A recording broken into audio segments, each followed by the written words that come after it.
বাংলা টেলিভিশনের অন্যতম জনপ্রিয় দুটি ধারাবাহিক জগদ্ধাত্রী এবং অনুরাগের ছোঁয়া বর্তমান সময়ে মেগা ধারাবাহিকের অস্তিত্ব সংকটের মাঝেও দর্শকদের ভালোবাসা ধরে রেখেছে। জগদ্ধাত্রী সদ্য ৭৩৪ পর্ব পার করেছে, আর অনুরাগের ছোঁয়া ৮০০ পর্ব অতিক্রম করেছে। এই ধারাবাহিকগুলির দীর্ঘদিনের সাফল্যের পেছনে রয়েছে গল্পের শক্তিশালী বিষয়বস্তু, চরিত্রের আধুনিকতা এবং দর্শকদের সঙ্গে আবেগের সংযোগ। প্রযোজক পরিচালক স্নেহাশিস চক্রবর্তী জানান, জগদ্ধাত্রীর সাফল্যের মূল কারণ হল এর কেন্দ্রীয় চরিত্র জগদ্ধাত্রী, যিনি আইপিএস অফিসার হিসেবে পরিচিত। তার চরিত্রটি গড়ে তোলা হয়েছে একজন শক্তিশালী নারী হিসেবে, যিনি পেশাদার জীবনে প্যান্ট শার্ট পরেন এবং অপরাধীদের সঙ্গে লড়াই করে জয়ী হন।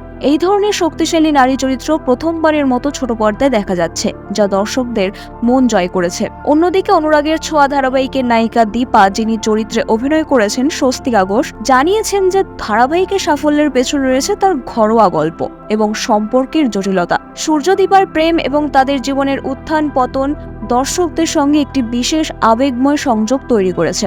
দীপার চরিত্রটিও একজন লড়াকু নারীর প্রতীক, যিনি বিভিন্ন পরিস্থিতির সঙ্গে লড়াই করেছেন এবং এখনো করছেন, যা দর্শকদের আকর্ষণ করেছে। এই ধারাবাহিকগুলির নির্মাতা এবং অভিনেতারা মনে করেন যে ধারাবাহিকের বিষয়বস্তু এবং দর্শকদের আবেগময় সংযোগই তাদের সাফল্যের মূল চাবিকাঠি। বিনোদন জগতের সব খবরাখবর সবার আগে পেতে সাবস্ক্রাইব করুন বিনোদন চিত্র ইউটিউব চ্যানেল আর পাশে থাকা বেল বাটনটি ক্লিক করতে ভুলবেন না।